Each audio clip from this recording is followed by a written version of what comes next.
Hello बच्चों, let's read this question. The question say that a mixture of sulphur and carbon disulphide is. इसके regarding यहाँ पर चार option given है, इन चारों में से करेक्ट को आइडेंटिफाई करना है। तो सबसे पहले समझेंगे की कॉन्सेप्ट। की कॉन्सेप्ट होगा टिंडल इफेक्ट। तो सबसे पहले समझेंगे टिंडल इफेक्ट होता क्या है। टिंडल इफेक्ट होता क्या है, तो बेसिकली अगर हम टिंडल इफेक्ट की बात करें बच्चों, तो क्या होता है, द स्कैटरिंग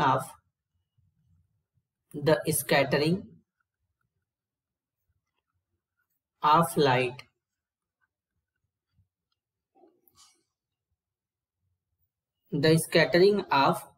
बच्चों यहां पर विजिबल लाइट रहेगा,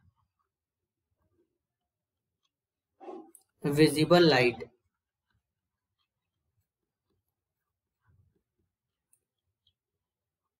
बाय कोलाइडल पार्टिकल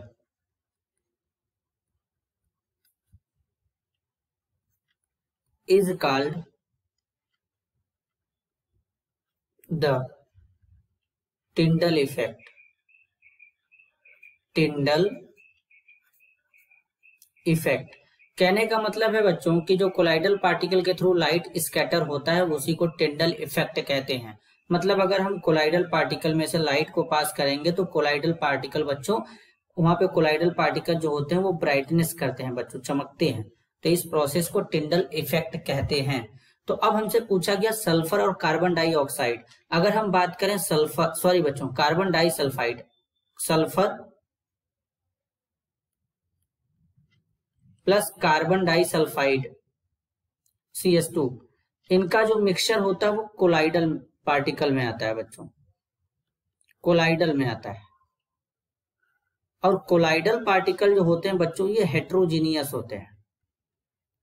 हेट्रोजीनियस होने का मतलब है कि इनके जो बेसिकली पार्टिकल होते हैं वो, उनका कंपोजिशन यूनिफॉर्म नहीं होता है। और कोलाइडल पार्टिकल का जो साइज होता है वो 1 नैनोमीटर से 1000 नैनोमीटर के रेंज में आते हैं। 1 नैनोमीटर से 1000 नैनोमीटर के रेंज में आते हैं बच्चों। तो अब यहाँ पर जो सल्फर और कार्बन डाइसल्फाइड का मिक्सचर होता है ये कोलाइडल होता है, हेट्रोजीनियस होता है, मतलब ये टिंडल इफेक्ट शो करेगा। तो बेसिकली करेक्ट यहाँ पर आंसर क्या होगा, ऑप्शन ए में बोला गया heterogeneous and show Tyndall effect, ये करेक्ट है। बी में बोला गया homogeneous and show Tyndall effect, homogeneous तो कभी शो नहीं करते बच्चों, गलत हो जाएगा। सी में बोला गया heterogeneous and not show Tyndall effect, ये भी गलत है। डी में बोला गया homogeneous and does not show Tyndall effect, ये भी गलत है। करेक्ट आंसर होगा option A. This is your answer. I hope you understood it well. All the best.